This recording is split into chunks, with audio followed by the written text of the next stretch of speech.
Belle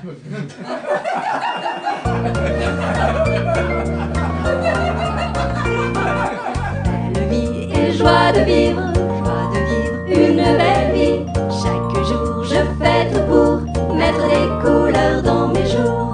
Belle vie et joie de vivre une belle vie. Chaque jour je fête pour mettre des couleurs dans mes jours.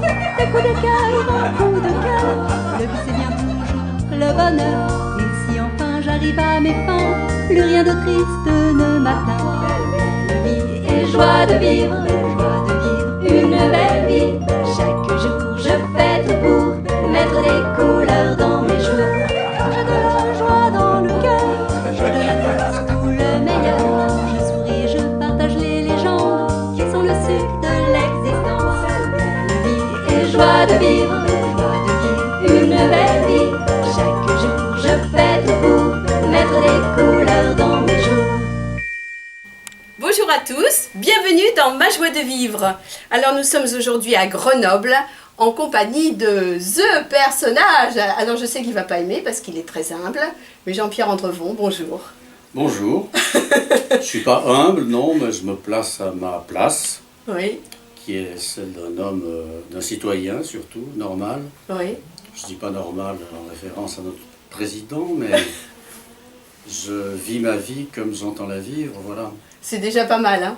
Oui, je pense, oui, mais les artistes, les créateurs, mettons tous les guillemets qu'on veut à ces mots, sans prétention aucune, sont des privilégiés par rapport à beaucoup de gens, quoi. Parce qu'effectivement, on fait ce qu'on veut et accessoirement, on vit, plutôt mal que bien, de ce qu'on fait. Donc voilà, je suis un privilégié heureux. Ah, ben c'est quand même rare. C'est pas évident quand même dans un monde comme Non, aujourd'hui. c'est pas évident, mais ça fait partie des mystères de la vie, quoi. Pourquoi certaines personnes sont ainsi, pourquoi d'autres sont autrement, pourquoi il y a des créateurs, pourquoi pas, pourquoi il y en a des bons, des moyens, des mauvais. C'est une question qu'on me pose souvent, que je me pose souvent, sans être capable d'y répondre. Ouais, c'est comme ça. C'est comme ça. Vous êtes arrivé dans ce chemin-là et c'était ça. Le chemin, il a été long à parcourir, hein. Ouais. J'ai eu, comme n'importe quel enfant, une petite enfance, l'école primaire, le lycée, un peu de travail pour gagner quelques sous, des études aux beaux-arts. J'ai toujours écrit, effectivement, toujours dessiné et peint, mais il ne faut pas oublier que mon premier roman, publié, l'a été en 1969, donc j'avais 32 ans. Beaucoup d'artistes, essentiellement artistes ou créateurs, commencent beaucoup plus jeunes, autour de leur 20e année. Moi j'ai commencé tard, relativement. Donc quand je dis que le chemin a été long, c'est qu'il l'a été. Oui. Et vous êtes né avant la guerre aussi, il y a eu toute cette période-là. Alors, une petite parenthèse quand même pour ceux qui ne vous connaîtraient pas totalement, parce que vous êtes une galaxie à vous tout seul. Il y a des planètes Quelques qui sont... petites étoiles. Allons, un talent quand même extraordinaire, puisque vous êtes quand même écrivain, la référence en science-fiction, on peut le dire, hein. Romancier, nouvelliste, vous vous intéressez même aux policiers, maintenant vous sortez un peu de la science-fiction pour aller vers J'ai toujours fait, je me suis toujours intéressé aux polars, aux romans d'aventure en général. Donc j'ai commencé un peu plus tard, c'est vrai, à écrire du policier que de la science-fiction, mais je m'y suis mis quand l'opportunité m'en était donnée. Voilà, quoi. Ah, vous êtes aussi, vous avez été journaliste, cinéaste, vous chantez, vous composez, interprétez, vous êtes parolier de vos propres chansons qui sont des belles chansons à texte, très nourries. Oui, mais ça, bien sûr, mais ça fait partie de la même... Moi, je ne fais pas de différence entre écrire un roman de science-fiction et écrire une chanson de 3 minutes, quoi. C'est de la création, c'est de l'écriture, c'est une inspiration, une respiration, une restitution. Donc voilà, c'est tout de l'écriture, c'est tout des mots, c'est tout du sens à donner à des mots. Et donc pour moi, le processus est exactement le même, je ne fais pas de différence. Mais le processus de la peinture, parce que vous êtes très très bon dessinateur et peintre. Je suis bon dessinateur, ça je l'avoue, mais c'est pareil, quoi. Enfin, je crois que tout enfant dessine, et puis il y en a qui continuent, d'autres qui arrêtent. Là encore, on ne sait pas pourquoi. Ouais. Moi j'ai continué, d'autant que j'aurais pu être beaucoup plus plasticien qu'écrivain, puisque j'ai fait l'école des beaux-arts à Grenoble.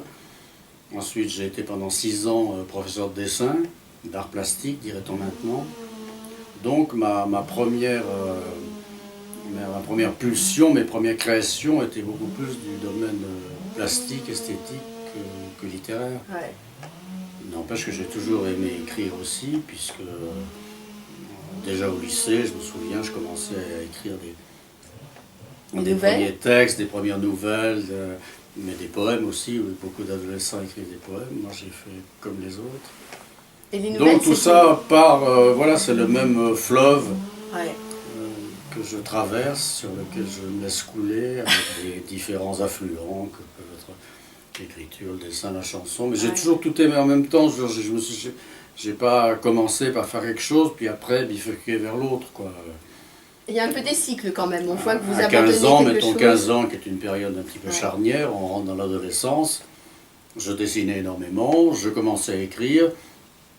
Je commençais à composer mes premières chansons avec ma première guitare achetée. Donc voilà, tout s'est fait d'un même tenant. C'est pour ça que j'ai des difficultés, que je ne cherche pas d'ailleurs à séparer ces différentes activités, ces différents talents, si vous voulez. Pour moi, c'est la même chose. Ouais. Ça part de moi, donc forcément, c'est la même chose. Ouais. Alors, dès le début, vous écriviez déjà des nouvelles de science-fiction? Oui. Oui, parce que dès le début, dès mon plus jeune âge, dès que j'ai su lire en fait, ça a commencé par la bande dessinée bien entendu, mais j'ai été attiré par des récits de science-fiction, les premiers récits qu'on pouvait trouver en France après la guerre. Et comme je le dis souvent, le premier vrai livre de science-fiction que j'ai lu, c'est La Guerre des mondes de Wells, qui est un ouvrage majeur, est un modèle, et qui n'est pas du tout un livre pour enfants. Alors moi j'ai dû le lire, j'avais 9 ou 10 ans, parce que je me souviens très bien, j'étais encore à l'école primaire. Et ça m'a boosté, ça a titillé un point de mon imaginaire qui n'attendait que ça pour se réveiller. Et puis après j'ai continué à en lire avec les premières collections qui apparaissaient en France. C'était Ray Bradbury. Donc ça m'a donné envie d'en écrire, voilà. Comme en écoutant Brassens, Jacques Brel, Félix Leclerc, ça m'a donné envie de les chanter d'abord, puis d'écrire mes propres chansons ensuite. Voilà, tout est une question de modèle en fait, de modèle qu'on se fait, qu'on se crée, qu'on adopte, et puis après on recrache. Mais vous aimiez bien la science-fiction parce que c'était quoi? C'était l'imaginaire? C'était des espaces? C'était l'imaginaire sans frontières, oui, j'ai toujours été un grand imaginatif, sinon je n'aurais pas écrit tous les livres que j'ai écrits. Mais encore une fois, je ne séparais pas vraiment la science-fiction du policier, du western, des films de pirates, des Jules Verne comme L'île mystérieuse, tout ça. Mais ça allait encore plus loin. Alors que les autres gens nous confient à la Terre, même si c'est sur des terres étrangères, des îles perdues, des grottes secrètes. La science-fiction a l'univers entier pour terrain de chasse, quoi. Donc on peut inventer n'importe quelle civilisation, n'importe quelle créature, n'importe quelle intelligence autre. Donc c'est ça qui m'a attiré, oui, certainement. Ouais. Et alors vous publiez en 69, il y a aussi Charlie Hebdo en 70. C'était une époque foisonnante aussi. C'était une époque foisonnante. Moi, si je fais un retour sur ma vie et ma carrière, c'est très certainement, si je pouvais isoler un bloc comme ça, c'est les années 70 que je choisirais. D'une part parce que c'est mes vrais débuts, j'ai commencé à publier régulièrement à partir de 69, 70, 71, des romans, des recueils de nouvelles. Je faisais de la critique, donc je me suis toujours intéressé beaucoup au cinéma, parce que je suis un grand cinéphile, un grand cinéphage. Et donc j'ai commencé à faire la critique dans un journal local, le Progrès, le Progrès dauphinois. Et puis après, j'ai intégré l'équipe rédactionnelle de fiction, qui était la grande revue de science-fiction de l'époque, où je faisais des critiques de cinéma, de littérature, de bande dessinée. Et puis après, Wolinski, qui était le rédacteur en chef de Charlie Mensuel, qui aimait bien la science-fiction, qui m'a connu comme ça en me lisant, m'a appelé pour me dire « Est-ce que tu voudrais écrire dans Charlie Mensuel ?» Donc j'ai dit « Bien sûr ». Et puis j'ai écrit dans Charlie Mensuel pendant 8 ans, jusqu'à la fin de la revue, en 1980. Aussi bien sur la science-fiction que sur la chanson, que sur le livre d'enfants, tout ce que j'aimais, tout ce qui me passionnait. Il y avait un état d'esprit quand même, Charlie. C'était un état d'esprit qui était le mien, un état d'esprit moqueur, pas trop méchant, mais moqueur. La dérision, la satire. La dérision, la remise en cause d'une société Ouais. qui était encore extrêmement figée, en tout cas jusqu'en 68. Ouais. Voilà, oui, je me sentais chez moi à Charlie Mensuel. Charlie Hebdo, j'ai beaucoup moins collaboré, mais un petit peu quand même. Mhm.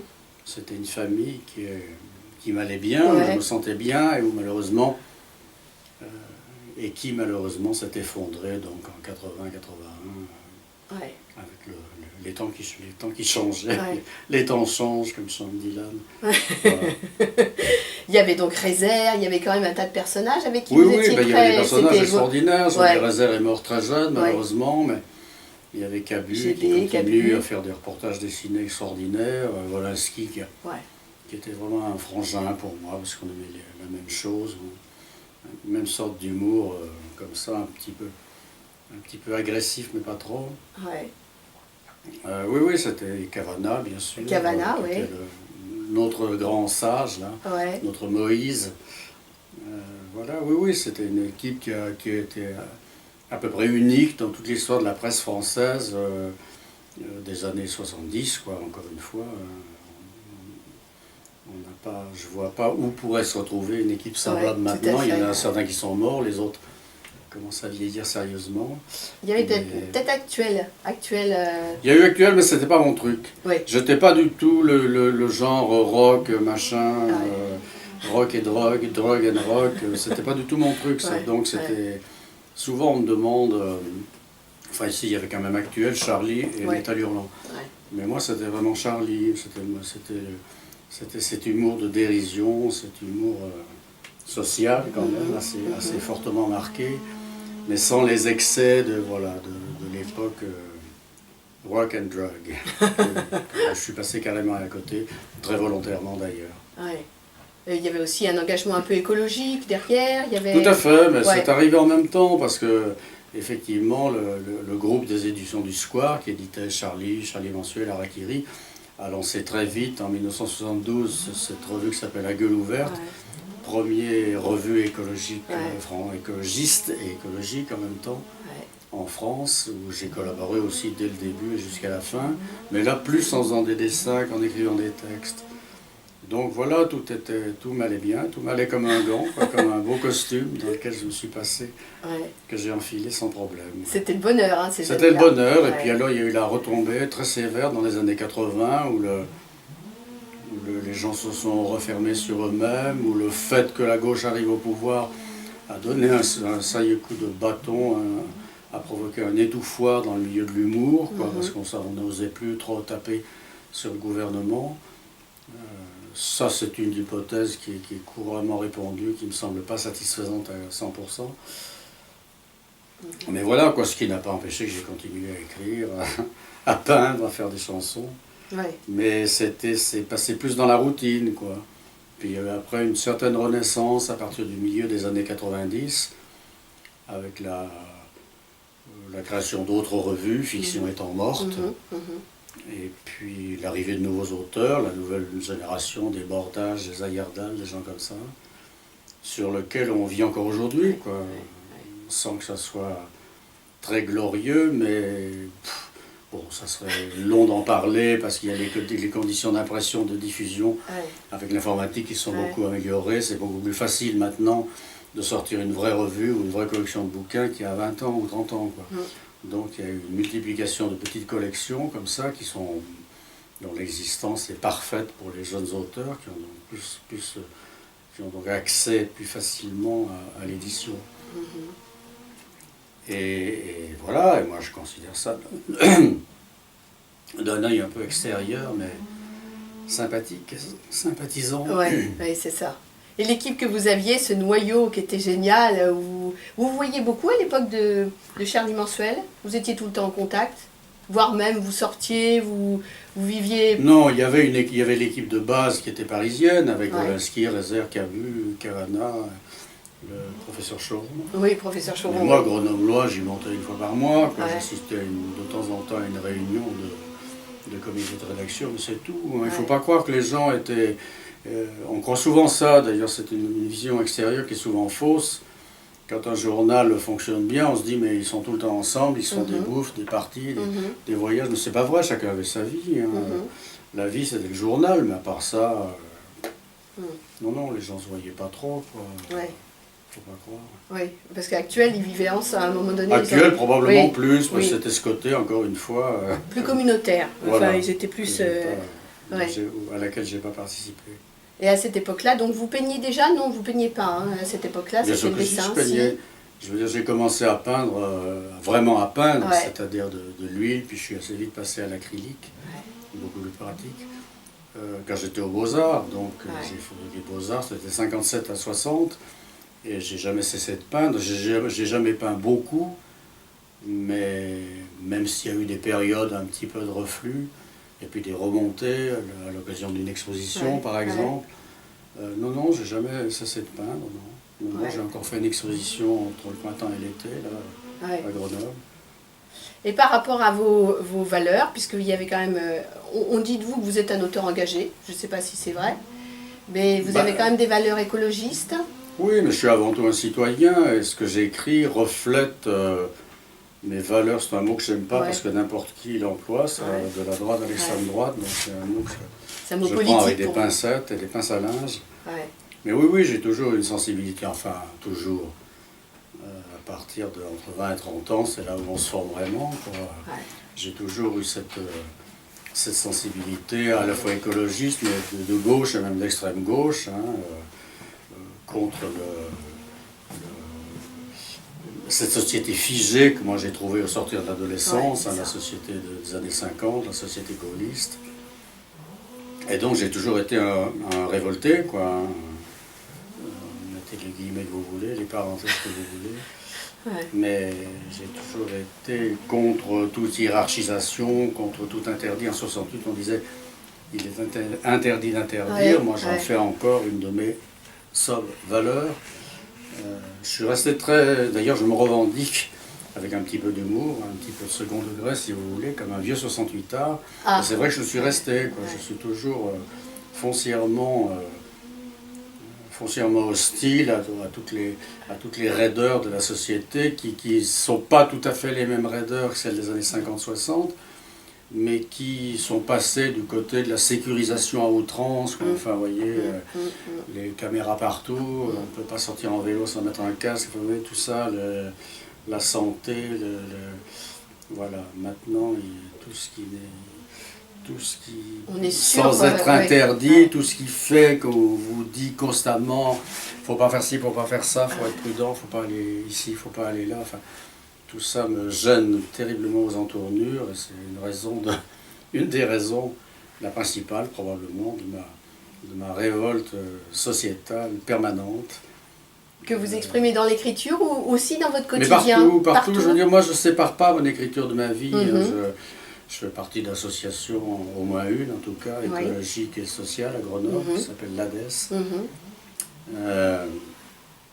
Je signe des pétitions, j'écris des articles, je veux dire, voilà, Ouais. je dis pas que je vais lancer je suis trop vieux pour ça, faire des manifs.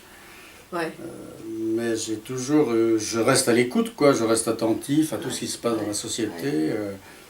Et si je peux y apporter ma petite goutte d'eau, ma petite pierre, je le fais, quoi. Alors ça passe par un engagement social quotidien, mais qui n'est pas grand-chose. Hein, Ouais. c'est pas... et puis par mes écrits, ou sans vouloir faire du prêchi-prêcha, sans vouloir donner des leçons, je m'en garderai bien. J'écris ce que je suis. Alors c'est vrai que beaucoup de mes textes reflètent mes pensées écologiques, ma hantise de la destruction de la nature. Ça va jusqu'à la fin du monde, la fin de l'homme qui nous guette, je crois. Donc voilà, j'écris ce que je suis ce que j'écris, et vice-versa. Encore une fois, sans effort particulier pour porter la bonne parole. Je m'en garderai bien, parce qu'il n'y a pas de bonne parole. Chacun a sa parole qu'il faut respecter ou combattre, si on juge bon. Ouais. Mais voilà, quoi. Mais pour vous, il y a forcément devant la fin de l'homme. Il n'y a pas de sortie? Il n'y a pas de voie de sortie? Moi, pour le moment, j'en vois pas. On me Ouais. dit, vous êtes bien pessimiste, monsieur Andrevon. Je dis, non, je suis lucide, c'est tout. Ouais. Il y a des gens qui se mettre la tête dans le sable comme l'autruche, Ouais. qui se voile les yeux. On est mal parti. Je ne sais pas où on va, je ne dis pas qu'on est arrivé, mais on est très mal parti.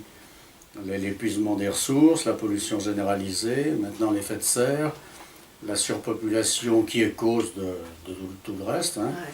parce que plus on est nombreux, plus on consomme, plus on pollue.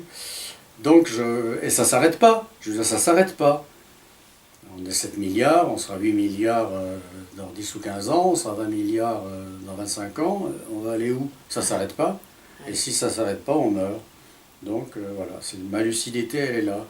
Et qui me contredirait serait vraiment un aveugle, un sourd, un malentendant et un malcomprenant.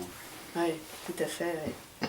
Donc vous, ben justement, un peu, les solutions que vous trouvez, c'est de créer ces mondes imaginaires qui échappent un peu à tout ça.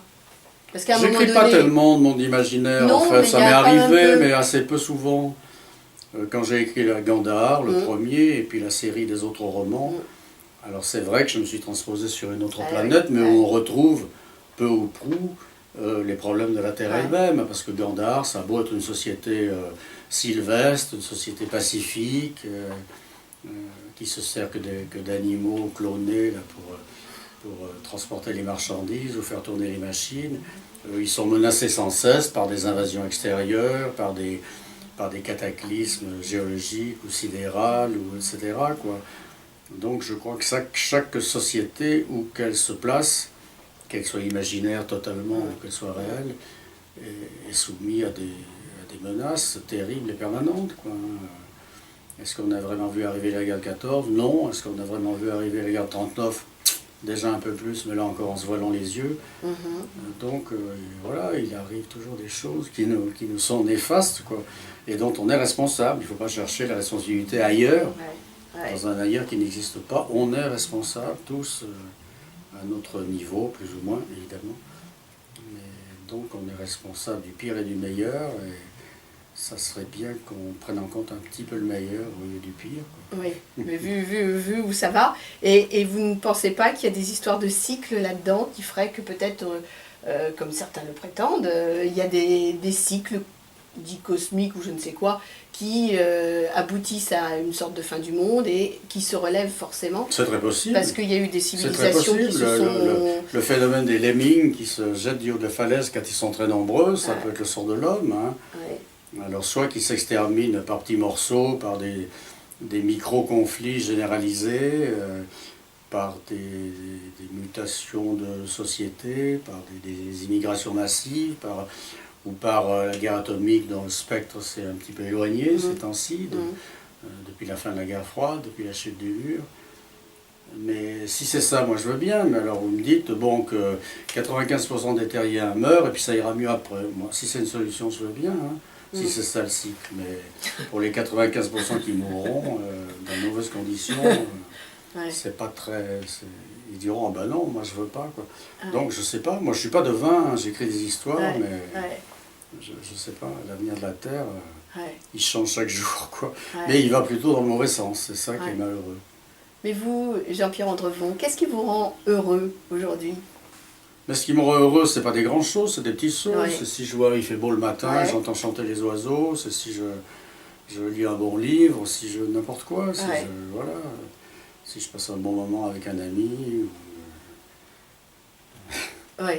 Voilà, quoi, c'est pas des grandes choses. Je suis tout le contraire d'un philosophe et d'un globalisateur, quoi. C'est les petites choses qui vous rendent heureux, de même que quand je parle d'écologie, quand je parle de solutions, je dis mais commencez par vous. Fermez le robinet quand vous n'avez plus besoin d'eau, fermez la lumière quand vous n'êtes plus dans la pièce, prenez pas votre voiture pour faire 500 mètres. Voilà, c'est des petites choses comme ça. Et je crois qu'il faut commencer comme ça pour arriver aux grandes.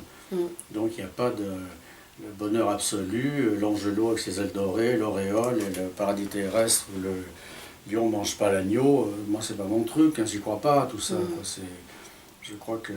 On a 7 milliards, et si chacun des 7 milliards faisait ce qu'il faut pour améliorer un peu la situation de la Terre et des 6 999 000 autres, ça irait déjà mieux. Mais il faut, encore une fois, on n'en prend pas le chemin parce qu'on est on est dans un monde qui prône à la fois l'individualisme et la réussite sur le dos des autres. Cette réussite insensée qui se manifeste par l'appât du gain sans cesse, sans cesse, sans cesse. Toujours plus d'objets, toujours plus de richesses et toujours plus de pauvres d'un côté, parce que les riches ne peuvent sans doute graisser que sur le dos des pauvres. Encore une fois, c'est pas le bon chemin, quoi, mais j'y peux quoi, à part répéter toujours la même chose devant un micro, devant une caméra, dans les écrits. Bon, je fais ce que je peux, comme je dis souvent, mais c'est pas grand-chose. Mais vous le faites. Au moins, je le fais. Voilà, au moins vous le faites. C'est ma petite pierre à moi. Ouais. Et vous vivez dans une ville, Grenoble. Grenoble, on en parle un petit peu pour le côté en transition, pour le côté un peu écologique. Ça bouge à Grenoble. Grenoble est une ville qui a toujours été sensible à... C'est une ville jeune, hein, d'une part, par ses 60 000 étudiants, par les très nombreux pôles de recherche qui s'y sont installés, qui s'installent encore. Donc c'est une ville un petit peu en pointe, c'est vrai, avec politiquement, donc c'est vrai qu'on est... On est à gauche, ça fait beaucoup de guillemets quand même. Ouais. Mais avec cette association qui s'appelait Grenoble Écologie, qu'on a créée en 76-77, qui s'appelle maintenant l'ADES et qui est un petit peu rue dans les brancards, aussi bien vis-à-vis de la majorité que de l'opposition, qui est très écologiste et solidaire de sensibilité. Et puis il y a la montagne, je veux dire, moi j'habite ici dans la maison de Lionel Terray, qui est quand même pour moi un grand homme, le grand conquérant de l'inutile. C'est sa maison ici. C'est sa maison ici. Vous êtes dans la maison où est mort, d'où est parti pour sa dernière course, le 19 septembre 1965. Voilà. Et c'est incroyable ce parce que grand conquérant de l'inutile qui s'appelle Lionel Terray. Ouais. Et il est parti le même jour, c'est votre date de naissance aussi, le 19 Bizarrement, septembre. c'est exactement. Il y a quand même ce lien de... est mort le 19 septembre, qui est l'année de ma naissance, enfin, le jour de votre naissance. Le jour de ma naissance, Et vous êtes dans sa maison. Voilà, oui, c'est des hasards heureux, mais qui sont du hasard, comme je crois absolument pas à la prédestination. C'est un hasard total, mais comme le fait que ma première nouvelle professionnelle ait été publiée en mai 68, c'est le hasard total, mais je l'accepte avec une certaine jubilation. C'est mes petits plaisirs, ça fait aussi partie de mes petits plaisirs à moi. De vous dire que vous faites partie de l'histoire?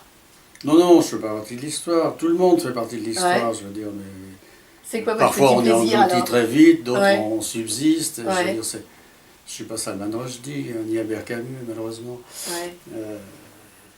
Je fais partie de l'histoire comme n'importe qui. Encore une fois, je ne me mets pas au-dessus, je suis à ma place.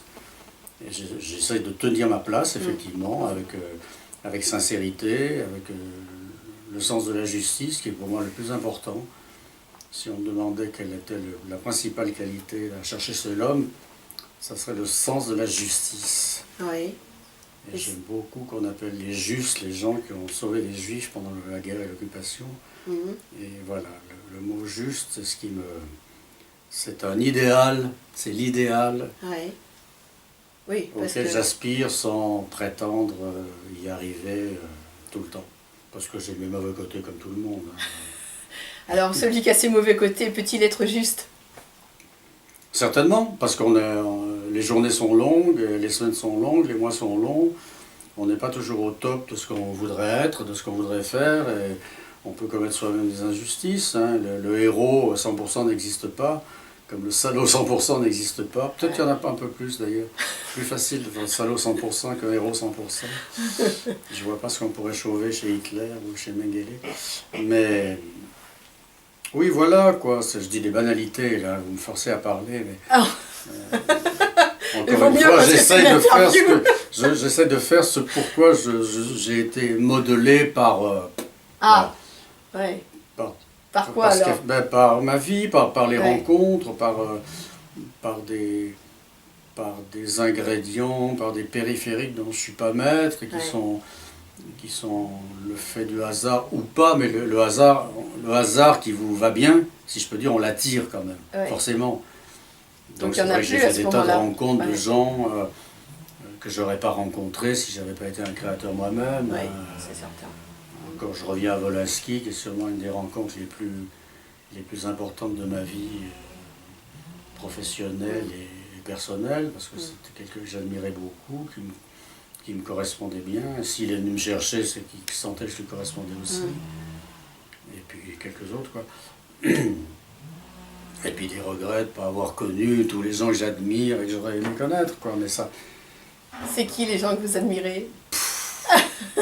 je mets Albert Camus en tout premier, Ouais. je mets Jacques Prévert, je mets Georges Brassens, vous voyez, c'est ces gens-là, quoi. Ouais.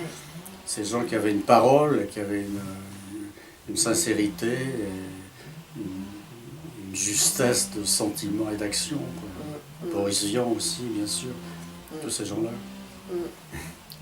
Pour vous, ils étaient Ma juste- famille, c'est ma Ouais, famille, C'est votre quoi. famille, ouais, tous ces Oui, gens-là. c'est vraiment ma famille. Même si c'est des gens différents entre eux, hein,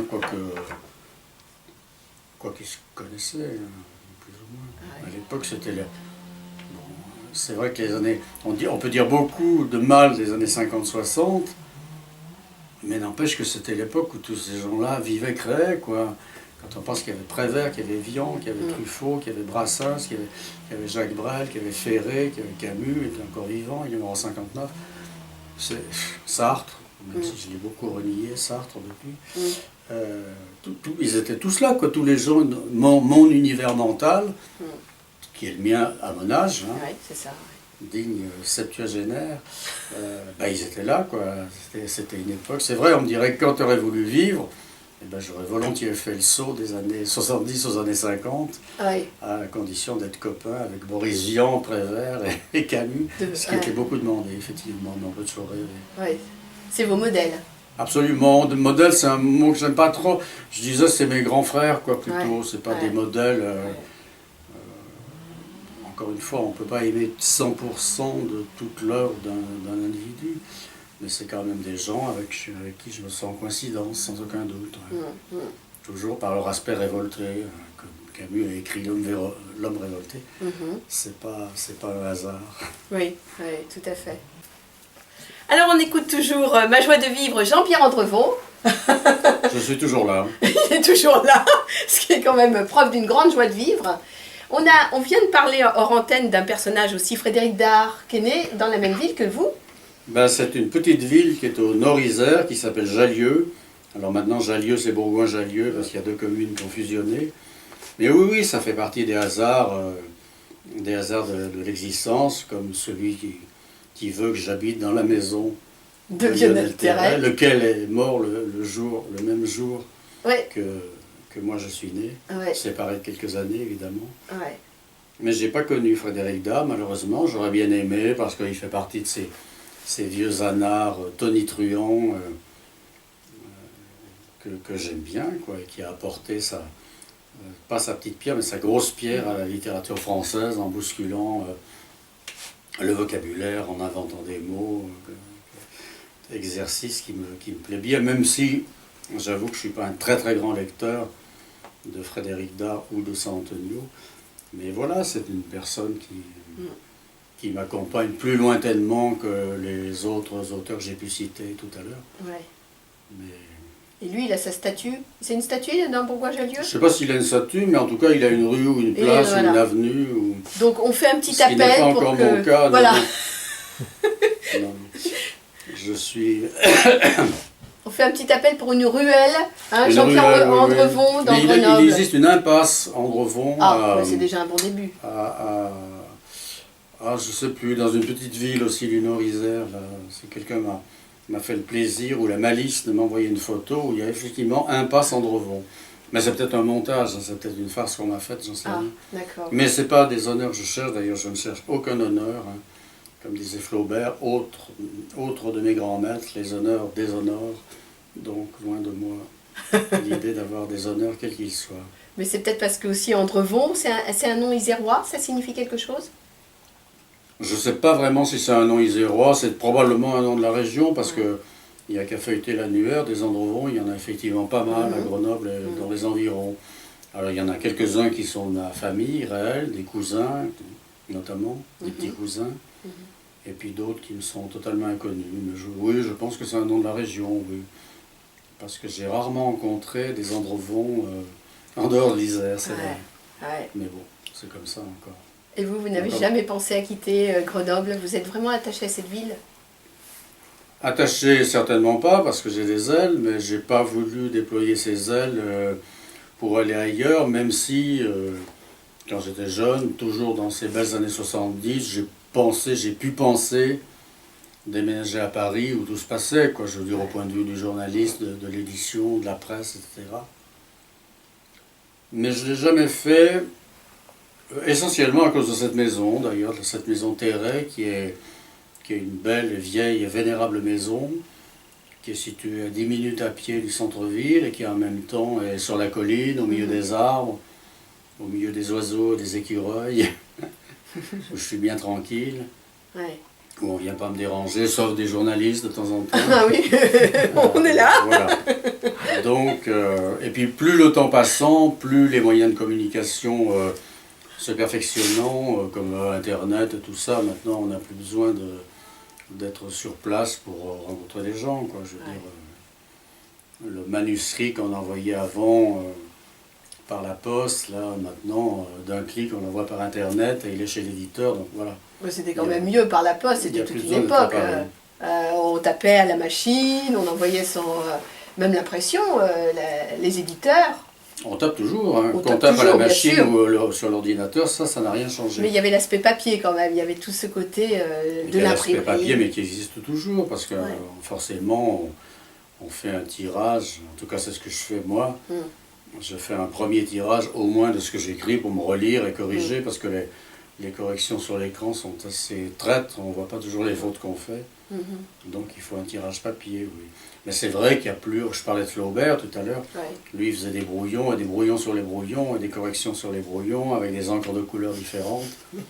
Les manuscrits de Flaubert, j'ai eu la chance de consulter à la Bibliothèque nationale, ils sont splendides, mais bon, maintenant il n'y a plus ça. C'est vrai que le travail à l'ordinateur fait que ce qu'on écrit c'est face à mesure, à moins que certains auteurs, ayant le goût pour la postérité, gardent dans des dossiers et des sous-dossiers tout ce qu'ils ont écrit jusqu'à la moindre virgule, mais j'avoue que c'est pas mon cas, quoi. Ouais. Donc quand on se pensera sur la postérité, on ne trouvera rien, on ne pourra pas étudier les différentes étapes de mes écrits, mais tant pis, c'est comme ça. Bah, il restera la bande-son de l'interview, c'est ça. Voilà, et quelques autres. Voilà, Et voilà. quelques autres aussi, oui, tout à fait. Et à Grenoble, vous avez créé, je crois, une imprimerie ou une maison d'édition associative? Absolument pas. Non, il n'y avait pas quelque chose d'associatif? J'ai fait partie de quelques petites maisons d'édition associatives. Oui. Je dis quelques, en fait il y en a eu deux au total. Il y a eu le Centre de création littéraire qui a été créé par Philippe de Boissy, qui était un acteur culturel et littéraire, un peu, je dis était, il n'est pas mort, hein, mais il est assez âgé quand même, qui était avant, qui a été animateur littéraire à la Maison de la Culture, puis après qui a créé cette association qui effectivement publiait des romans, des recueils de nouvelles, des recueils de poésie, des posters, etc. Donc j'en ai fait partie, j'ai publié quelques textes, quelques dessins là, et puis une autre toute petite maison qui a été créée par une poète grenobloise qui s'appelle Danielle Helm, et ça s'appelle, ou ça s'appelait parce que j'ai bien peur que ce soit mort, Langage t'engage, où j'ai publié le recueil des textes de mes chansons, et puis un recueil de dessins, voilà quoi. Mais j'ai rien créé moi-même, non, alors ça c'est la création matérialiste. Je laisse ça à d'autres, je me contente de créer intellectuellement. Vous participez dans la création? Oui, j'aime toujours participer aux créations qui me semblent sympathiques, qui me semblent utiles, en espérant servir ce qu'ils font, mais me servir moi aussi, parce que c'est un nouveau support pour mes créations personnelles. Mais me lancer moi-même dans quelque édition soit-elle, non. J'ai pas le temps, hein, les journées en 24 heures, et comme vous le rappeliez à ma grande immodestie, je fais tellement de choses que voilà, je ne pourrais pas faire encore autre chose, en plus de toutes les choses, que ce que je fais dans la journée. Il y a des gens qui vous demandent des conseils sur l'écriture de science-fiction, par exemple? Oui, bien sûr, surtout maintenant, grâce à Internet, j'ai très souvent des jeunes auteurs qui me demandent est-ce que je veux lire leurs textes, où est-ce qu'ils peuvent proposer leurs écrits. Oui, bien sûr, oui, mais pas énormément. Je suis pas harcelé quand même. Ouais. Mais encore une fois, Internet facilite beaucoup les contacts, tous azimuts. Hein, Ouais. donc, oui.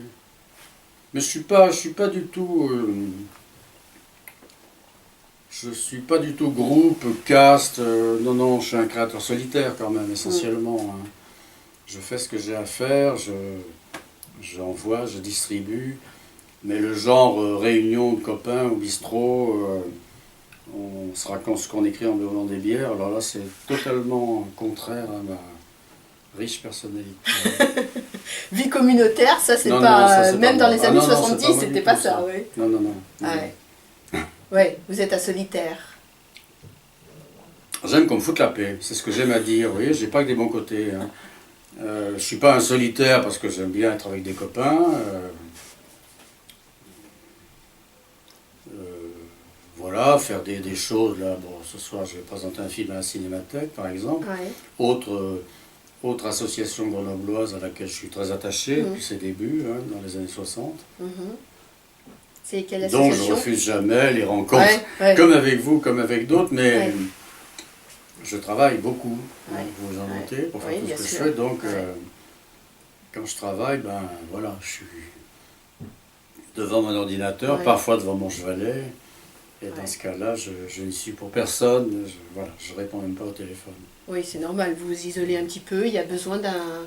Oui, c'est D'être pour dans ça, votre bulle. c'est aussi une autre des raisons pour lesquelles je suis fidèle et très attaché à cette maison dans laquelle je vis depuis maintenant 45 ans, ce qui est pas mal. Parce que, on ne sait pas, quoi, je veux dire, si je ne fais pas comme avec vous un petit plan, je dis il faut passer par-ci par-là. Non, On c'est la pas, connaît je pas, cette confirme. maison, on la voit même pas de la rue, donc voilà, Ouais. je suis pas assailli par des hordes d'admirateurs cherchant à déchirer ma chemise, non, non. Alors aujourd'hui, il y a combien d'ouvrages? Il y en a 150 à peu près? Alors je crois qu'au total, en comptant vraiment tout, hein, Oui. j'en suis à 164 ou 165, oui. Ouais. C'est quand même pas Alors il y a mal. des romans, il y a des recueils de nouvelles, quelques plaquettes de poèmes, quelques recueils de dessins, mes 3 CD. Il y a Donc des voilà, peintures? toute ma production au total, je crois Ouais. que c'est entre, je sais pas si c'est, je viens de sortir le 164e ou Ouais. le 165e ou le 166e, parce que j'en ai un qui vient de sortir, Mhm. un qui va sortir, là, mon dictionnaire de cinéma. Là. Oui, c'est ça, oui. Les 100 ans et Et dans plus, 15 ouais. jours, si j'ai retrouvé ma voix, j'enregistre mon 4e CD de chansons. Ce qui fera 60 au total. Oui, c'est pas Et mal. encore une fois, Oui, faut que la voix soit, Ouais, la ouais, voix soit parce que libre, là, soit ouverte. Hein. Vous m'avez saisi à une période un petit peu enrouée. Mais ça fait rien, ça fait rien. L'origine étant passée par là, enfin, bon, on fait avec. Non, oui, tout à fait. Il y a des livres en ce moment. Vous écrivez en ce moment même ou c'est chez l'imprimeur, chez l'éditeur? Il y a encore des, il y a des choses en Ben, gestation. Tout se succède, hein. Ouais. Tout se succède et s'enchevêtre. Et là, depuis le début, là donc j'ai un gros recueil de nouvelles qui vient de sortir. J'ai ce dictionnaire de cinéma qui sort à la fin du mois. J'ai un roman, un thriller, je suis revenu au thriller plutôt qu'au polar, c'est un thème que j'aime pas trop, polar. Quelle est la différence pour J'ai un vous? thriller que j'ai terminé il y a 1 mois et demi, 2 mois, qui est en lecture chez un éditeur. Ouais, Et je suis en train d'écrire un nouveau roman de science-fiction, donc ouais. tout s'échelonne, voilà, entre les parutions, les préparations, les phases de lecture et de correction, la sortie, la promo, je veux dire ça, tout C'est s'enchaîne bouquin après l'usine, bouquin. c'est quoi. l'usine un peu, c'est l'usine à création. Vous êtes dans un rythme quand même assez dense. J'ai toujours été dans un rythme dense, parce que je mourrais si j'écrivais pas. Je veux dire, bon, je vais écrire, chanter, peindre, dessiner, tout ça. C'est mon vrai plaisir dans la vie, quoi. J'ai pas de hobby comme, je sais pas, la pêche à la mouche, les courses de haute montagne, le canoë-kayak, les parties de poker nocturne. Non, non, moi c'est la création qui me motive. Ouais. Si j'écris, oui, oui. Vous êtes dans un état particulier quand vous écrivez? Pas du tout. Vous êtes comme ça? C'est ma nature, c'est Ouais. chez moi. Ouais, Alors j'écris et puis je fais des pauses, comme voilà, ouais, comme on peut faire une pause pendant une interview. Je vais m'aérer 10 minutes, où je prends ma guitare, là, je joue un petit air là, ouais. et puis je me remets à l'ordinateur, et voilà, ça fait, Ouais. les journées sont comme ça, hein.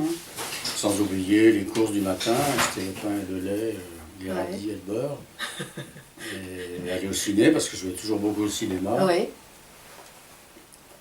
Donc avec tout ça, les journées passent vite, quoi. C'est pour ça que ma vie est un peu une course, la course du lièvre à travers le champ. Là.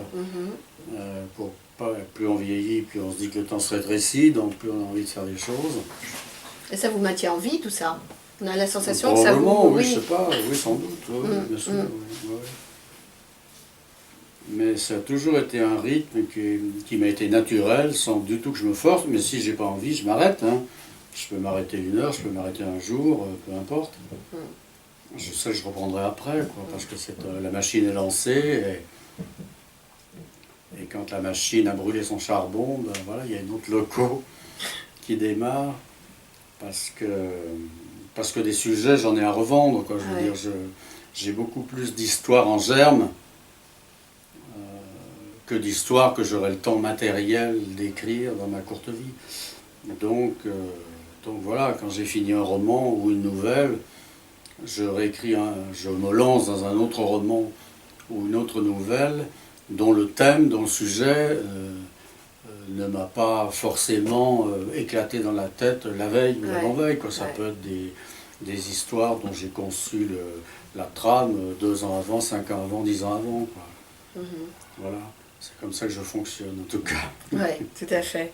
Et pour Grenoble, il y a ce livre qui est extraordinaire. Vous avez écrit, je me souviens de Grenoble, il est extraordinaire ce livre-là. Alors c'est votre enfance. Et vous n'avez pas eu envie d'écrire le Grenoble le plus tardif? C'est pas une histoire de Grenoble, c'est mon histoire. C'est mon histoire à travers Grenoble. Oui. Et si j'avais vécu à Nantes, à Paris, à Toulon, à Fort-Calquier, j'aurais écrit à peu près le même livre, sauf que le décor aurait changé. Mais là, je me suis maintenu de ma naissance, ou des premiers souvenirs de tout jeune bébé, jusqu'aux environs de la trentaine, jusqu'au moment où précisément je suis rentré vraiment dans la carrière d'écrivain. Parce qu'une fois qu'on entre dans une carrière d'écrivain, c'est-à-dire en ne faisant que ça, et pas en écrivant un livre tous les 5 ans et en ayant un autre métier à côté, eh ben, j'ai plus rien à écrire puisque j'écris. Donc je ne vais pas raconter ce que j'ai écrit, puisque ce que j'écris, je l'ai déjà écrit. Voilà. Donc c'était pas du tout mon idée de faire une histoire de Grenoble, même si forcément, ayant vécu, grandi, fait mes études, fait ma scolarité à Grenoble, ayant éprouvé mes premiers émois à Grenoble, Grenoble est là, forcément, mais voilà, c'est tout, quoi. Et jamais je ferai une suite, ça c'est certain. Alors c'est essentiellement... J'ai fait ça pour m'amuser, en fait. Je me demandais même si ce livre serait un jour publié. Et puis il a été dans une toute petite maison d'édition, et ensuite dans une édition augmentée par les presses universitaires de Grenoble, illustrée avec des photos, des dessins que j'ai pu faire. Mais c'est une vision très fraîche de Grenoble. Pardon? C'est une vision très fraîche et avec beaucoup d'humour de Grenoble à une époque où certainement, effectivement, des choses ont disparu, n'existent plus. Oui, mais encore une fois, j'aurais fait ça dans n'importe quelle autre ville, j'aurais écrit la même chose, parce que toute ville est en mutation, certaines plus que d'autres. Grenoble, c'est vrai, est une ville qui jeune, et il y a eu les Jeux Olympiques de 68, il y a eu beaucoup de choses qui ont changé et vite, surtout son expansion dans la plaine qui est resserrée entre les montagnes, donc forcément l'étalement horizontal est plus visible à l'œil nu probablement pour d'autres villes. Mais voilà, j'ai écrit ce que j'ai vécu, ce que j'ai vu, ce que j'ai entendu, ce que j'ai ressenti, Grenoble n'étant qu'un décor amovible. Et alors si ça donne une idée de la vie, de l'évolution de Grenoble sur une trentaine d'années, très bien. Mais c'était pas mon but, honnêtement. C'était me raconter moi, quoi. Et demain, est-ce qu'il y a des choses que vous n'avez pas faites et que vous auriez envie de faire? Des rêves que vous auriez envie de réaliser? Les rêves que j'ai envie de réaliser et que je ne réaliserai pas, c'est le cinéma, parce que je suis un grand passionné du cinéma. Comme j'ai commencé à le dire, j'ai commencé à aller au cinéma dès la sortie de la guerre, dans les années 44-45, où les films américains interdits pendant l'occupation recommençaient à affluer sur nos écrans, avec les Tarzans de Johnny Weissmuller, des westerns, enfin bon. Et puis les premiers films de science-fiction dans les années 50. Et c'est un aspect, je suis un visuel avant tout. Hein. Si je dis que ma formation de base c'est le dessin, c'est la peinture, c'est que je suis un visuel. Et ceux qui se penchent un petit peu avec attention et sympathie sur mon écriture me disent que j'ai une écriture très visuelle. Et je dis aussi, moi, je l'ai dit un peu après, que chaque roman ou chaque texte que j'écris, c'est un peu un film que je ne peux pas faire, que j'aurais jamais l'occasion de faire. Donc le descriptif est pour moi très important, plus que la psychologie des personnages d'ailleurs. Et voilà quoi. Je ne peux pas dire mieux que ce que je dis. Un bouquin, c'est un film que je ne fais pas. Et j'aurais à choisir, si un coup de baguette magique pouvait me faire changer de carrière, je serais certainement, ou j'aurais certainement aimé être cinéaste plus qu'écrivain. Parce que un film, c'est un récit, c'est une histoire, c'est des aventures, comme un roman. Mais en plus, il y a les images qui sont là, quoi. Les images et les sons, puis ça bouge. Donc pour moi, c'est vraiment l'art total, quoi, l'art définitif, hein, le cinéma. Alors mon regret, si j'en ai qu'un, qui est grand, c'est voilà, c'est de pas m'appeler Steven Spielberg, par exemple. Ah oui, mais ça on peut comprendre, c'est un grand regret. Il ne faut pas viser petit, il faut toujours viser haut. Tout à fait. Il y a eu des adaptations cinématographiques de... Alors j'ai eu une adaptation principale qui est Gandahar, tiré de mon premier roman, donc Les hommes machines contre Gandahar. Et vous avez participé à la réalisation? J'ai très peu participé à la réalisation. La réalisation elle même pas du tout. Et à l'élaboration un tout petit peu, parce que j'ai toujours eu des rapports sympathiques et suivis avec René Laloux, le réalisateur, et avec Philippe Cazat qui a fait les dessins de base, et que lui j'ai connu, on est à peu près de la même génération, on a à peu près débuté en même temps, hein, donc je connaissais déjà. Et ça c'est une très heureuse surprise, parce que c'est vrai qu'en France, rares sont, si les auteurs de romans policiers sont très souvent adaptés, les auteurs de romans de science-fiction le sont beaucoup moins. Et moi j'ai eu cette chance que René Laloux, qui avait déjà fait quelques courts-métrages, hein, dont Les Escargots avec Topor, ait lu mon roman par hasard, ou je ne sais pas, on lui a suggéré de le lire, ça j'en sais rien, il ne me l'a jamais dit vraiment. Tombe amoureux de ce livre, m'appelle et me disent « mais j'ai envie de faire un film avec ton bouquin, est-ce que tu es d'accord ?» Je dis « tiens, évidemment je suis d'accord. » Donc ça s'est fait comme ça, mais là encore c'est un long chemin, parce qu'entre le moment où Laloux m'a contacté sur Gandahar, c'était en 1973, et le moment et l'année où le film est sorti, en 88, il s'est écoulé 15 ans quand même, où Laloux a tâtonné, a essayé de trouver des modes de production avec le Québec, avec son studio personnel qu'il avait essayé de monter à Angers à un moment donné, mais qui a coulé rapidement pour des raisons financières. Et puis finalement le film s'est fabriqué, parce qu'un dessin animé ça se tourne pas, ça se fabrique, en Corée du Nord. Parce que c'était simplement le pays où le le métrage d'animation était le moins cher. Sans doute parce que les dessinateurs étaient payés à coups de, je sais pas, coup de concombre pourri. Mais ouais, et il y a la fabrication elle-même en Corée du Nord, dans les studios de Corée du Nord, qui était très bien techniquement. Hein. Je ne suis pas allé malheureusement. Ça a pris 1 an et demi quand même, déjà, rien que faire les dessins. Donc c'était encore une fois un très très long parcours qui aujourd'hui serait beaucoup plus rétréci, beaucoup plus réduit, parce que c'est plus facile avec les moyens, encore une fois, informatiques, de faire du dessin animé. Il y a beaucoup de dessins animés français qui sortent maintenant, pas spécialement de science-fiction, même pas du tout d'ailleurs. Donc ça serait plus facile aujourd'hui, mais bon, je suis très heureux que ça soit fait à l'époque, que ça soit fait.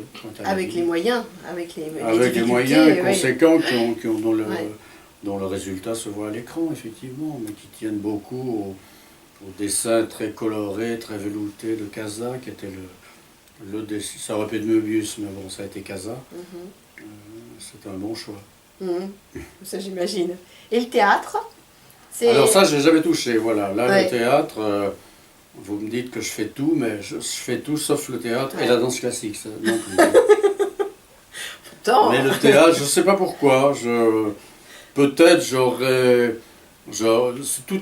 tout est affaire de rencontre en fait. Hein, j'ai dit plusieurs fois, je pense. Donc il n'y a pas de J'aurais hasard. rencontré un metteur en scène de théâtre qui m'aurait dit j'aimerais travailler avec toi, Ouais. est-ce qu'on pourrait pas. Ouais. Je me sens tout à fait capable d'écrire une pièce. Ouais. Hein. Mais encore une fois, il faut que ça soit en situation. Ouais.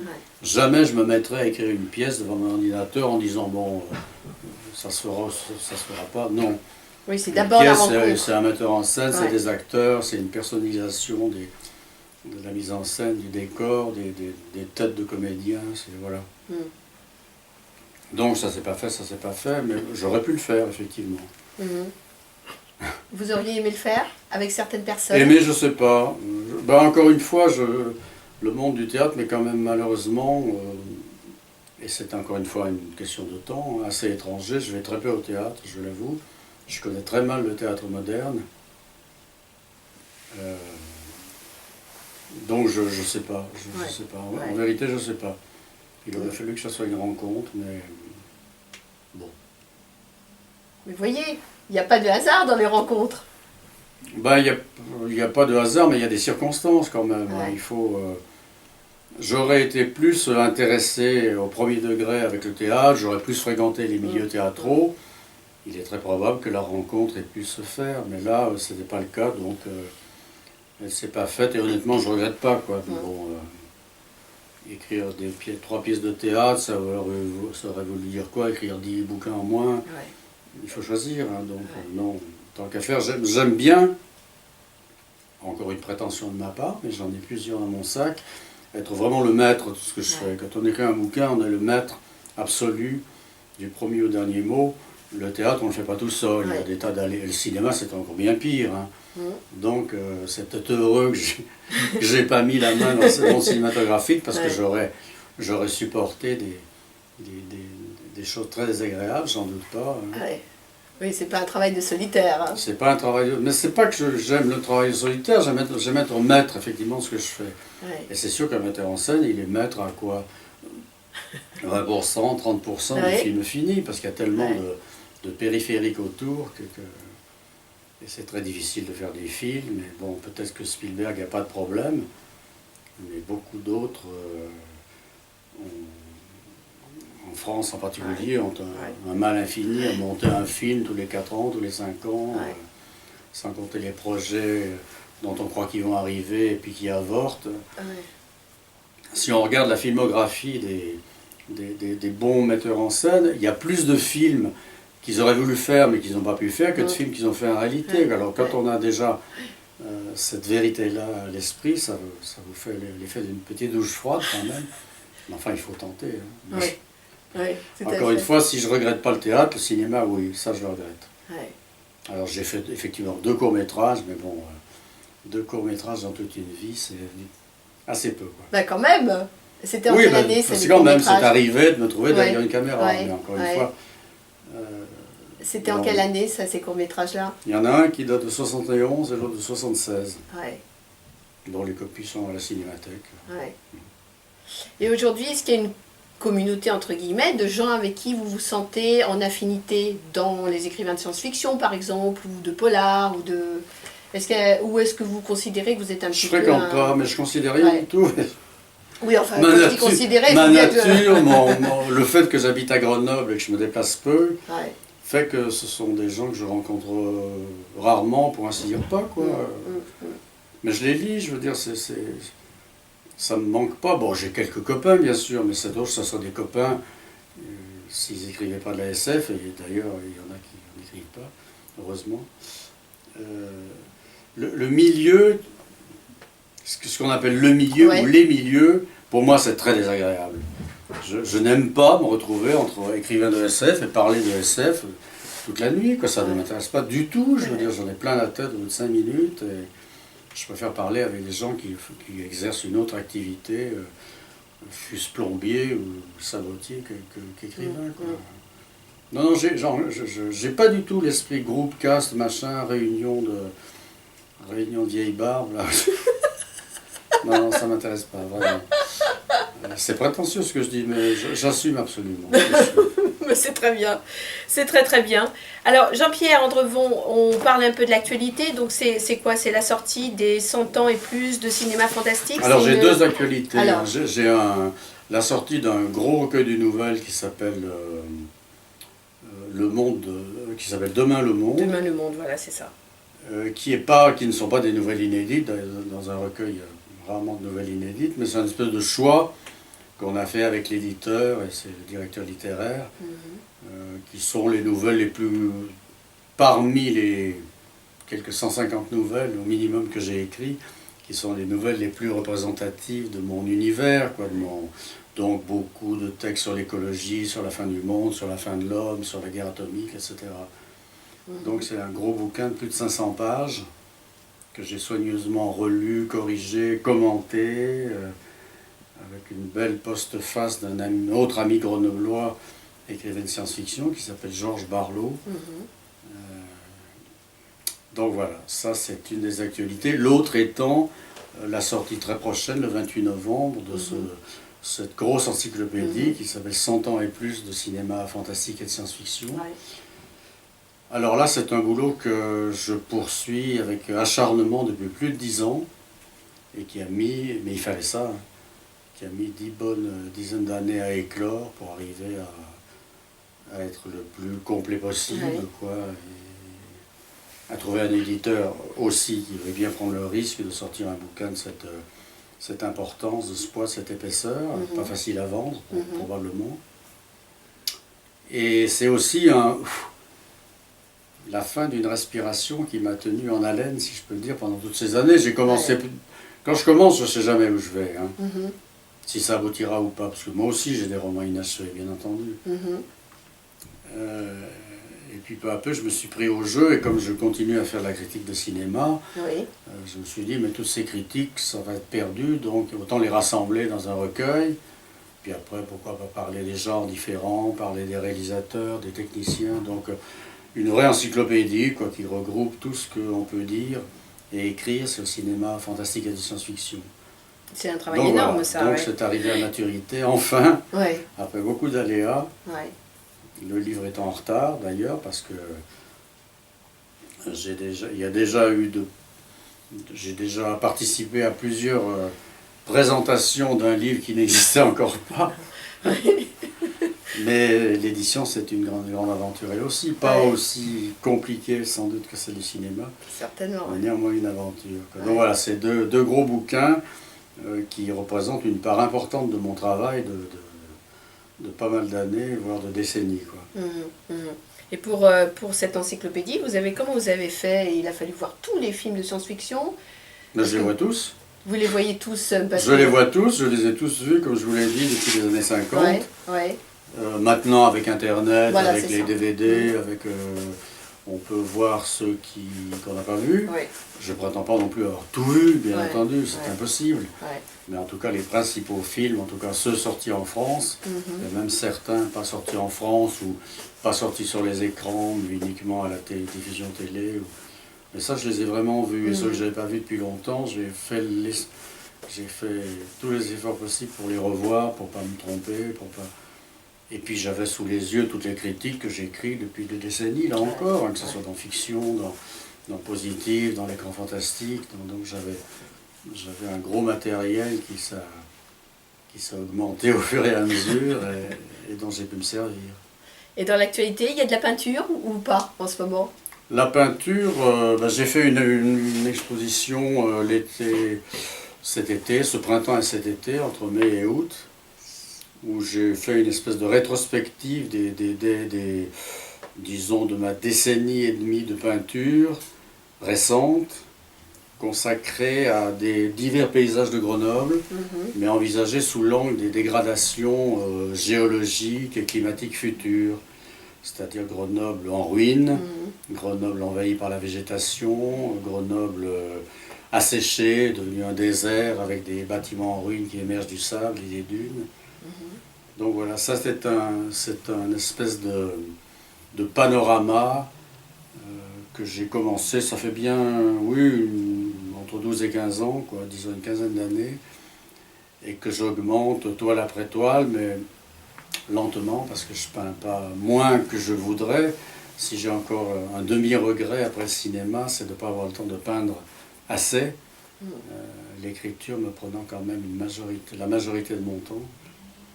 Donc voilà, et puis je continuerai, avant de devenir aveugle, je sais pas. Sourd, je peux pas en étant sourd. C'est pas du pessimisme, hein, c'est de la lucidité, c'est ça. Absolument. Donc c'est quelque chose qui me plaît bien, quoi. J'ai commencé par faire des toiles assez cubistes, un petit peu, là, et puis peu à peu, je me suis dirigé vers de plus en plus de réalisme. C'est très figuratif, oui. Jusqu'à faire des paysages très... Il y a même un côté un peu Magritte, non? Ah ben, Magritte, vous citez un de mes peintres favoris, et c'est vrai qu'il y a eu une période assez Magritte. Oui. Avec un espèce de... Oui, dans ces arbres, ces fameux arbres, à contre-jour sur des ciels turquoises, là, que j'adore vraiment, et puis des maisons avec un petit éclairage intérieur. Bon, là, on ne sait pas sur la peinture, parce que c'est aussi... Bah si, c'est bien. Bah alors, c'est fait pour ça, ma joie de vivre. C'est extraordinaire, justement. Et puis, il y a cette notion de réalité dans la réalité, un peu. Hein, c'est ça. Et on le perçoit un peu dans vos livres. Bah, c'est ce que je fais dans la science-fiction. Moi, je ne suis pas... Je parlais d'imagination, mais je ne me considère pas comme un grand imaginatif, hein, par rapport à d'autres auteurs de science-fiction. C'est vrai que je pars toujours de la réalité, du réalisme de la réalité, pour, avec un petit coup de pouce, opérer le décalage nécessaire à la science-fiction. Je le fais dans la peinture, en partant de paysages réels, mais en les projetant dans un futur de quelques siècles, donc en les dégradant, et en effaçant toute présence humaine de leur recoin. Et à la science-fiction, pareil, quoi, puisque beaucoup de mes textes se passent effectivement pendant la fin du monde, ou après, ou lors d'une certaine renaissance d'après la fin du monde, hein, le nouveau cycle dont on parlait tout à l'heure. Oui, voilà, c'est comme ça que j'opère, mais il faut que j'ai une base vraiment réelle, quoi. C'est pour ça que j'en ai fait quelques-uns, mais très peu par rapport à l'ensemble de mon œuvre, très peu de romans qui se passent d'emblée dans un lointain futur et sur une planète étrangère. La série des Gandhar est un petit peu à part, justement, dans tout ce que j'ai écrit. Et quand vous regardez le monde, vous ne dites pas non plus, tiens, c'est une facette de la réalité derrière laquelle il y aurait peut-être une autre réalité? Non. Je suis tout le contraire d'un comment dirais-je, métaphysicien. Non, je suis un réaliste pur et dur, moi. Je suis saint Thomas, moi. Je crois en ce que je vois, en ce que je peux toucher, mais c'est tout. Oui. Pourquoi pas croire au paradis, dans ce cas-là, à la vie éternelle? C'est très très long, l'éternité, surtout à la fin, comme disait Woody Allen. Non, moi je crois à ce qui est, c'est tout. On vit, on meurt, rien ne se crée, rien ne se perd, tout se transforme, selon la belle formule de Lavoisier. Voilà, moi je suis dans la réalité brute, d'où ma lucidité, que certains appellent pessimisme. Alors, il y a aussi un site qu'il faut quand même mentionner, parce que il est quand même, vous mettez à jour votre actualité, il y a votre biographie, il y a tout ce qu'il faut sur le site. Jean-Pierre il y a tout ce qu'il faut, oui, mais mon site, c'est plutôt mon fils qui s'en occupe, matériellement en tout cas, parce que j'en serais bien incapable moi-même. Mais, oui, parce qu'il y a toujours des gens, encore une fois, qui me demandent... voilà mais ce que j'ai fait, qu'est-ce qu'on peut trouver, donc il faut que ça soit inscrit quelque part. Quand on arrive à mon âge et à mon degré de créativité et de quantitativement tout ce que j'ai fait, il faut quand même que j'en garde des traces matérielles, sinon je ne m'y retrouverai pas. Alors c'est quoi? C'est www.jpandrevon. Il suffit de taper jp.andrevon.com, on arrive directement sur mon site, et on peut voir tout ce qu'il y a. Il y a des reproductions de toiles, certaines, il y a mes dernières parutions commentées, il y a ma bibliographie. Oui, il y a tout ce qu'on peut vouloir savoir sur moi. C'est très très facile, hein, je ne me cache pas, il ne faut pas croire. Non, c'est sûr. Un petit mot de la fin peut-être? Un petit mot de la fin, il n'y a pas de fin. Avant la fin. Quand on est mort, on ne sait pas qu'on est mort, c'est ce que je dis. Donc, tant que j'aurai la santé, la lucidité, un brin de cervelle, j'ai encore plein de projets, c'est vrai, hein, dont certains ou dont la plupart n'arriveront pas à mûrissement, mais Là, j'ai commencé un roman de science-fiction. J'ai comme projet, avec mon éditeur principal qui s'appelle le Bélial, qui a donc sorti ce recueil de nouvelles, de faire une intégrale des romans de Gandahar, romans, nouvelles, plus encore un roman que je dois écrire pour boucler le cycle. J'ai aussi en projet un autre recueil qui regrouperait non pas mes nouvelles de science-fiction comme dans Demain le Monde, mais mes nouvelles fantastiques, grand fantastiques. J'aimerais bien écrire encore de thrillers, enfin bon.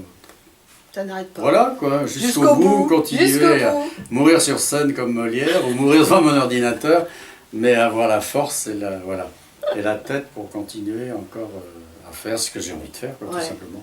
Bon, c'est très beau en tout cas, et on vous remercie très sincèrement. Non, c'est moi qui vous remercie d'avoir fait le déplacement jusqu'à Grenoble pour ce long interview, pas trop fastidieux j'espère, avec ma voix d'outre-tombe, mais enfin on a celle qu'on peut. Oui, tout à fait, puis elle est audible, je pense que pour tous nos auditeurs ça ira très très bien. Voilà, c'était donc Ma Joie de Vivre, Jean-Pierre Andrevon en direct de Grenoble.